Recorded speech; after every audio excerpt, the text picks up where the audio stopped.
Hey, what's up, everybody? I want to welcome you to another episode of the Dreamers Pro Daily Recap, where we give you a recap of all of the hot topics that we covered that day. You can catch them in their long format and also catch it fully streaming for free on Apple Podcasts. The channel. So this was a story that was sent to me a few hours ago. And when I initially saw it, I'm like, this can't be real. So I was like, I'm not going to produce a show on this. And then as time went by, I'm like, well, might as well see what it's about. So I decided to read it. And essentially, it's a report from Yahoo Sports that was essentially published 2 days ago that we missed. It says, Lakers reportedly once offered Kobe Bryant to Cavs for LeBron James. And I'm like, what? Really? Now, LeBron fans will hear that title. You see. I told you, LeBron is better than Kobe. That's the reason that they wanted to move him. And I'm like, nah. If this story gets in the hands of the wrong person, they're going to go up there and spit some type of disgusting narrative. And I'm like, nah, we're going to break it down the way it needs to be broken down. So let's get into what this report had to say here. It continues on. Kobe Bryant's legacy is so impressive and gaudy that it's sometimes easy to forget that he went through a very turbulent stretch in the middle of his career. After the Los Angeles Lakers traded his co-superstar Shaquille O'Neal in 2004, he was doomed to go to war with a very anemic cast over the next 3 seasons. They missed the playoffs in 2005 and got ushered out in the first round of the playoffs by the Phoenix Suns in 2006 and 2007. And by 2007, the offseason, Bryant was fed up. He infamously demanded a trade, and although the Lakers were very reluctant, let me say that one more time, and although the Lakers were very reluctant, let me say it once more, although the Lakers were very reluctant to entertain his this trade demand, they did eventually start having discussions with a few teams. One of those teams was the Cleveland Cavaliers, who had a 22-year-old future Hall of Famer by the name of LeBron James. Reportedly, the Lakers actually tried to see if they could swap Bryant for James. According to multiple sources with direct knowledge of the event, the Lakers once contacted the Cavs to investigate whether Cleveland would make James available in a possible Bryant trade, wrote Brian Windhorst. In the summer of 2007, Bryant was a 28-year-old and coming off of a season in which he averaged 32 points per game and shot 46% from the field. He had 3 rings and would have won his first most valuable player award the following season. Bryant was under contract for 2 more seasons, but he was frustrated with the Lakers after 3 consecutive subpar seasons following the Shaquille O'Neal trade. Of course, the Cavs said no. Who in their right mind would trade a player such as James, who had led his team to the NBA Finals and seemed content in Cleveland at the time? The Cavs said that James indeed was untouchable. Sources said they attempted to make the Lakers a different offer for Bryant, offering anyone else on their team in a package for him. The Lakers had no interest. Later, Los Angeles reportedly reached an agreement on a trade involving Bryant with the Detroit Pistons. However, Bryant had a rare no-trade clause, and he vetoed the deal because he had a short list of teams on the list of his destination in Detroit wasn't on that list. Okay, so you heard what the article had to say, and then they later on talk about Paul Gasol. So let's break this down. First of all, at that time, Kobe Bryant was the best player in the world. Okay? He was the best player in the world. Around 2003, Kobe became the best in the world. So the article said the Lakers were very reluctant. Why would you be reluctant? Why would they have been reluctant? Because he's the best player in the world. So trading away the best player in the world, you're going to have a little bit of trepidation about doing something like that. All right. So he was the best. So they're like, are we sure we want to let go of this guy? But Kobe was adamant that he wanted to move on. In the case of Cleveland was looking at it from this very standpoint. Kobe is 6 years older than LeBron. 6 years older than LeBron James. So Cleveland wanted to keep LeBron, not because he was better, because he wasn't. It's because he was younger. And he had untapped potential. So they decided, no, we don't want to trade him because he's younger. Right? That was the reason why. And it's not like as if they had any other championship aspirations at the time, right? So they were like, no, they're not going to trade him. In the case of the Lakers, ultimately, the late Jerry Buss was able to talk Kobe down, and they ended up getting Powell, and then they ended up figuring things out, and they ended up winning. Now, if you're telling me that the Lakers put a trade in front of the Cavs for a 22-year-old Kobe Bryant and a 22-year-old LeBron, the Cavs would have jumped on that trade. I'm sorry, bro. Sorry to break it to you, LeBron fans. They would have jumped on it. They would have jumped on it. The fact of the matter is simply this. Kobe was struggling in a conference that was loaded. Loaded to the brim. You must remember, at the time, the teams that were winning championships were all Western Conference teams. Quite literally. Go back to 2000. Right? Go all the way back to 2000 till 2010. Who was winning the championship in the East? There were two teams. In that entire window, there were two teams. Who were those teams? The Detroit Pistons and the Boston Celtics in 2008. All the other 8 championships came from either the Lakers or the Spurs or somebody else that I'm forgetting. So the West was loaded. No one was talking about, because if the Lakers felt that they couldn't win with Kobe, they would have moved them on. But what they knew was that they were in a crazed conference, and the guy needed more help.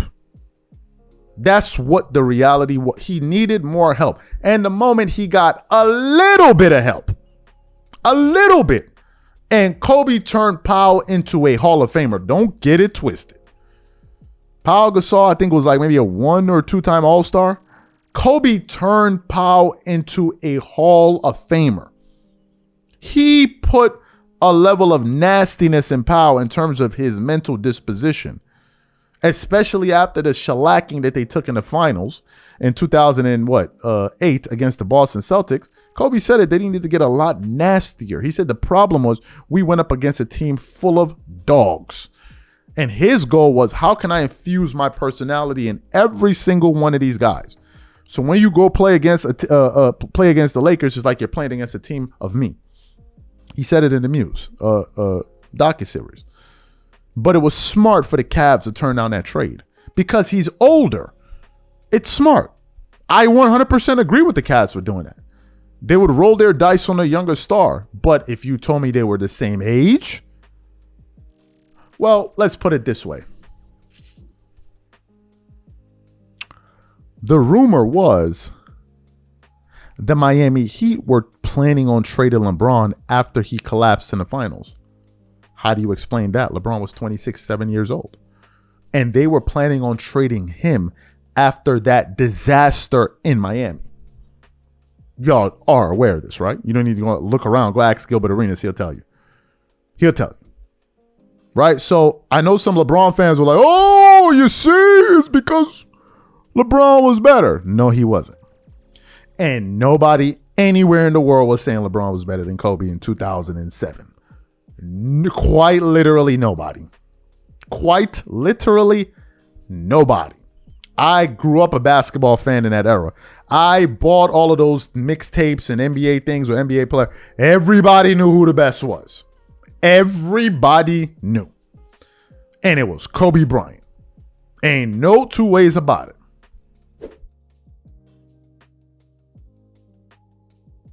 As you guys know, the hottest thing we got going right now in the NBA is SGA.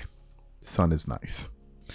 And these playoffs have given people like me an opportunity to really get a full look at his basketball game. The fact of the matter is, during the regular season, man, it's hard to really hone in or focus in on a particular player when you like other things that are going on. But given these playoffs, there are less teams, and you can really focus in on these individual players. And I got to say, watching SGA these playoffs, he's been extremely impressive. Okay, if we just look at the raw data, without addressing it from the eye test standpoint, just look at his numbers. In 16 games in the playoffs, he's averaging 30 points on 47% shooting from the field, 30% shooting from the three, 86% shooting from the free throw line, while getting 5.7 rebounds, 7 assists, only 2 turnovers, with 1.6 steals and a plus minus of 9.910. Okay. He's been fantastic. He also won the regular season MVP. But beyond the raw numbers, we got to look at his play style, because really that's what prompted this entire video. SGA plays like a mid-range assassin. Not like a pseudo mid-range assassin like your man Anthony Edwards, a real one. And the clearest difference that SGA is way more skilled than Ant-Man and a lot of these guys is when you look at the pace he plays with. He plays under control. You can't rush him. If SGA rushes, it's because he wants to. SGA knows how to get to his spot. He has good footwork. He can post up. He can shoot over either shoulder, fading away. He has a one dribble pull up. He understands space, angles, and all of that. Right? He's a mid-range assassin, and a lot of his shots remind me of Kobe. Although Kobe's shots were better, he does remind me of Kobe. And as a matter of fact, it turns out that his favorite player of all time was Kobe Bryant. And SGA is now bringing this new excitement to the NBA with his play style, the fresh blood, and all of that. So Mitch sent me an article here that was centered on some sound from Jeff Teague's podcast talking about SGA. He just wants to say that SGA has saved the NBA. I'm like, SGA has saved the NBA when LeBron James is in the NBA? How is that possible? Some of these dudes run around calling LeBron James a GOAT. So how can a player like him save the NBA when you got LeBron James? And I'm like, this is worth talking about. Take a listen to what he had to say here. I want to say something about SGA, though. I think SGA saved the NBA. Okay. And this is what I'm saying. I'm not saying because of how he performed, but the way he played, he saved the NBA, because the NBA is a copycat league, and he perfected the mid-range game, right? That's a fact. So he brought back the ability to be able to shoot mid-range shots. Fuck the NBA. He saved basketball, bro. Pretty much, because the game was... Kids don't shoot middies. It was either a 3 or a layup. I got crucified in Minnesota for wanting to shoot a mid-range shot if it wasn't a 3 or a layup for analytics. And him being the MVP and his go-to shot is a mid-range shot. Yeah. He literally just saved the NBA. Well, like Marcus said, basketball, because that is a shot that you could, if you can perfect it, you always gonna get a good shot. Open, bro. It's always a good shot. Defenses are made for you to take that shot, and he perfected it. And now it looks crazy because y'all let him get to his bread and butter, and he's scoring at will. But I don't understand why it ever got took out the game. Most of the best players in the league got middies, bro. KD, Kawhi, CP, middies, bro. Yeah, Jordan. Analytics. They try to analytics. Best in the world have mid ranges. But you gotta think he made it acceptable again, because, like you said, even though his game is very smooth, but he's not the most entertaining person. But if you watch basketball, you like, man, how is he so effective? And it's all based off his ability to get to the mid-range. Right. So now other people watching is like, you got to be a 3-level scorer if you're going to be a scorer on our squad, because we got to be able to get a good shot every time. See, the difference between him and Ant-Man can shoot mid-range shots, but his go-to thing is getting to the bucket or a 3, because that's what it was preached to them, right? But he's so skillful and so explosive. If he played in the mid-range area, like when they was double-teaming him, he'd get so many easy baskets. So you heard what he had to say. Now, I know he's talking about a basketball standpoint in terms of the playing style, going back to Stephen Curry's to shoot layups and threes and all of that. But I want to take it to a macro level. Look, man, SGA is no drama as well. He's no drama. We don't know much about him, like in terms of these ridiculous headlines and all of that. And if you look at, because now people are talking about him becoming the face of the NBA, if you look at the former face of the NBA, that's all it's been, but a bunch of drama. A bunch of player empowerment, which helped ruin the NBA.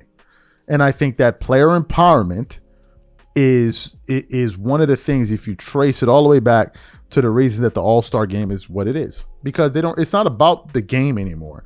It's about your brand. That's why superstars don't even compete in the slam dunk contest. I believe that's all rooted in LeBron James. Because LeBron didn't compete in it, and a lot of guys thought that it was okay. We did the show about the report that LeBron James scoffed in the face of Larry Bird when Larry Bird asked these guys to try to compete. LeBron basically gave a side eye to the entire locker room, and those guys went in and mailed it in. And we just witnessed 2 of the worst All-Star games in the history of the sport. LeBron was at the forefront of that, the last All-Star game, he made a total mockery of it. He didn't even dress up in his uniform. He just showed up at the last minute, went and sat at the front row, took a picture with all the other All-Stars in his street clothes. So it's like, this guy has been one of the reasons the NBA has been a total disaster. It's been under his watch that we have witnessed record lows in ratings. So now that we get some fresh blood in here, like an SGA, for example, is bringing in a new level of excitement. Right now, Jeff Teague is talking about it from a basketball level. I'm talking about it from a basketball level, but I'm also talking about it from a league-wide level, right? So it's time for some fresh blood, a new energy, a lot less of the drama and the circus and everything that comes with the LeBron, not just the LeBron James machine, but all of his fans and his media members. I think it's time we move on from this lot of people, right? I think it's time that we move on. And I'm excited about players like SGA. And I know this is something that bothers LeBron fans. Do you know why? Because in their minds, they're like, man, I thought you were going to talk about LeBron James. I thought you weren't going to talk about LeBron. They complain that I talk about him. I talk about somebody else, and it's like, well, the only reason you're talking about him is because he's the opposite of LeBron. So what do you want me to do? The NBA is moving on, bro. We're moving on. Okay, we're now talking about the SGAs, the Ant-Mans, the Wimbies. We're donezo with that story, bro. In a few years. And some of y'all really believe, man, all the views on YouTube are going to disappear once LeBron James disappears. Okay, because all of these sponsors are giving these podcasts all this money because the views are going to go away in the future, right? So let's give this guy 10 million, 5 million, 2 million. Yeah, all right, whatever. So we need a new energy. A new energy, a new feel. It's already bad enough that LeBron coming back to the Lakers. I'm not happy about that. But shout out to the new energy that we got coming through.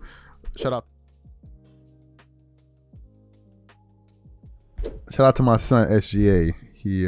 He put it down again on the Minnesota Timberwolves, and the Oklahoma City Thunder were able to advance to the Western Conference Finals. I think they haven't done that in 10, 12 years or something like that since KD and these guys were there.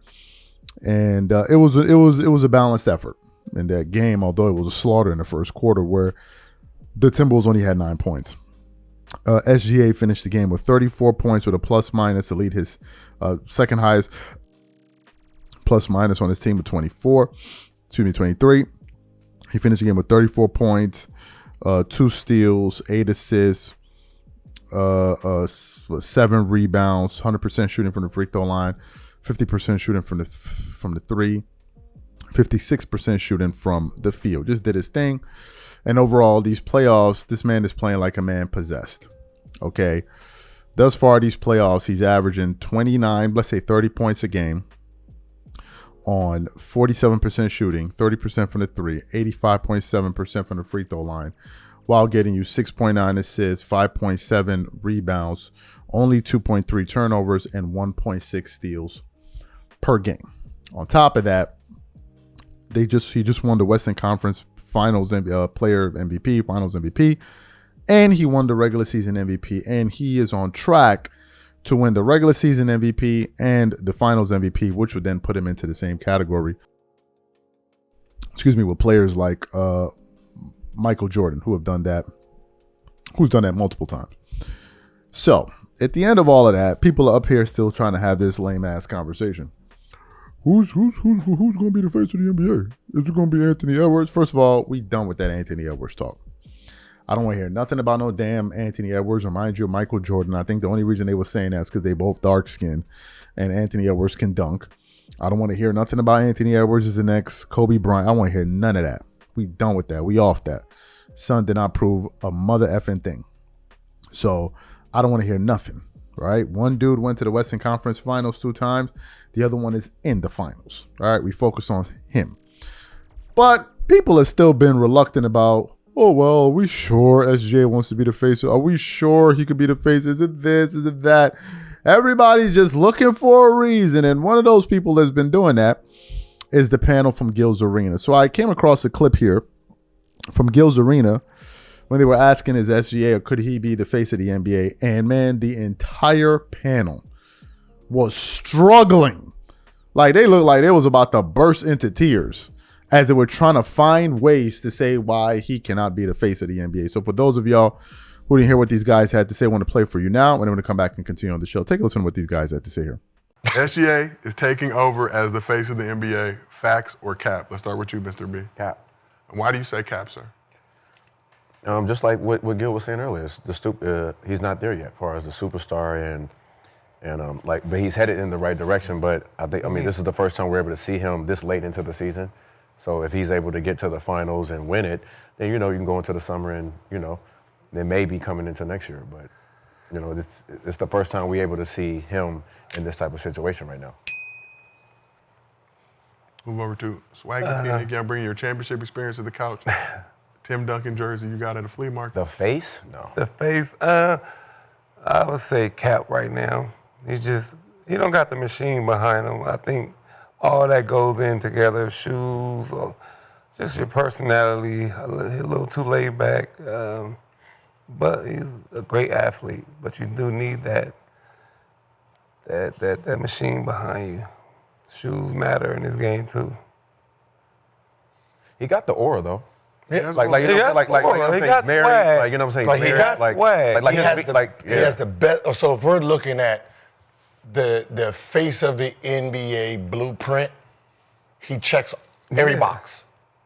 He checks every box, right? It's just that the one thing that is lacking is the market. Yeah, that's right. right. The market is that. Can you be bigger? You look at a guy like Giannis. Can you be bigger than your market? Joker also named. But then you're gonna need you're gonna need a great marketing team to market you. But when you're talking about like he has he does have the cadence, the talk. Yep. Like he has it. He is a superstar that is sitting there waiting for his name to be called. Yeah. Everybody else needs, like, if he just moved to a different city, he don't need to win, he would be labeled a superstar. Because his jersey sales is gonna go like think of it like this. Removing Luka from Dallas, how much did it change?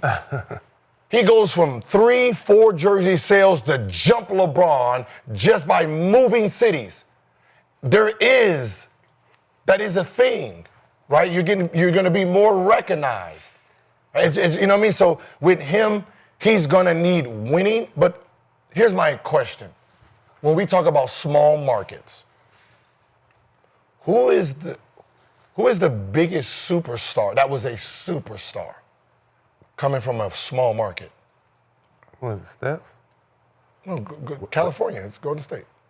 But Wait, still, California. Wait. You said who was a big superstar? Yeah, California, New York are the number one markets. Yeah, then from there it goes Dallas, Chicago. It goes Dallas, Chicago, Boston. Yeah. So basically LeBron James, but that was high school built too. But LeBron, It's the Coming to Warriors, Cleveland. though. They still stuck on. still stuck on BD Duncan. market is city, not your. It's your city first. It's how much your city economics is. It's economics. LaMelo Ball. Denver. Yep. Carmelo Giannis? in Denver. Carmelo. Giannis. Okay, so Carmelo, Giannis. I feel like all the mega stars had Nike behind them though. Facts. No, T-Mac. But still, he's not a mega star. He's a mega star. But he had Yao, so he had the country. So he was. But when you're talking about, So he was a mega star in China. no. He was no. That My star favorite here player, too. but no, not like how Kobe in them was. When he was in when he was in Houston, because Houston is it's a second tier market. Okay. So Houston, Boston, Chicago, Miami, Dallas. I can read the top 10 for you if you like it. In a small market. So New York, obviously, so Knicks, Nets is number 1. Yeah. LA with Lakers, Clippers Yeah, 2. Clippers, Chicago 3, Philly 4, Dallas 5, Philly. Toronto 6, Golden State 7, Atlanta 8, Houston 9, Yeah. Washington Wizards 10, Boston 11. So that's second tier. So you heard what they had to say. We played it that long, especially to the part where they were talking about the top 10 markets, right? Gil was saying that, he doesn't have the market, right? Does Anthony Edwards play in the market? Was that stopping you dudes from talking about he could be the face of the NBA? So why y'all bringing up the market? Anthony Edwards plays in Minnesota. That was not stopping you dudes from talking about he could be the face of the NBA. So why all of a sudden now you bringing up markets? Why all of a sudden markets become a thing? If you listen to the list as it was going through the top 10 cities, didn't you hear Toronto in there? Somebody, well, Toronto's not America. Let me repeat. Didn't you hear when they were talking about the top 10 markets in the NBA? Where's SGA from? Where's SGA from? What's the, let me see. I don't know the population of Canada is what? They got 40 million people over there. Okay. Canada got 40 million people. So you know that if you see how they were supporting Kawhi Leonard when he won the championship, and Kawhi Leonard not even from Canada, imagine one of their own homegrown players goes on to win a championship. They're absolutely going to support SGA for years to come. That's number one. Number two, y'all need to let it go, man. I know at the heart of all of this, they can say it's shoes, they can say it's this. Oh, maybe what's SGA's let me see, SGA shoe sponsor. Is it Converse? I think SGA is with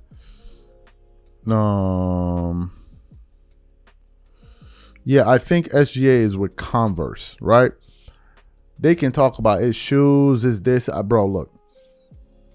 What made Stephen Curry great was his greatness. Stephen Curry was so great, Under Armour became a thing because of Stephen Curry. Like, let's just call it what it is. If you're a player that's great enough, you can turn a shoe into a household name. You need to look no further than MJ with Nike. And I just feel like we're looking for ways to not give him his just due. And I think at the heart of it all is because SGA is not from America. We can sit up here and we can act like that's not the case. That is exactly what it is. Let's just keep it a stat. Let's stop. For me, look, I would appreciate people more if you just said it directly. Stop going around the bush and saying this and saying that. Oh, it's this. No, say the main thing we're all thinking. It's because he's not from America, meaning he wasn't born in America. So therefore, they start bringing up stuff about markets and all of this other stuff. And what I'm telling y'all is, I don't care. A lot of NBA fans don't care. A good player can come from anywhere in the world. And it's not SGA's fault that he was busting Anthony Edwards' ass, who's from the States. I don't know what state he's from. That is not his problem. If you wanted the player to be from America, that player from America needed to step up. That is not their problem. And we're not going to promote somebody to a position they don't deserve to be in just because they're American. Nah, bro. You got to earn that spot. Because at the end of the day, the product will suffer if you're not putting out the best product out there. And we want to see the best. And right now, he looks like it. I'm not saying he's the best player in the world because Nikola Jokic still exists. But in terms of the face of the league, bro, son, these boys are coming. So all of this stuff about the market and this and that, y'all need to cut it out with all that, man. Give it up where it's due. If Son is from Canada, give him his love. Stop talking about he's from Canada. Look at his game. All right, look at his game.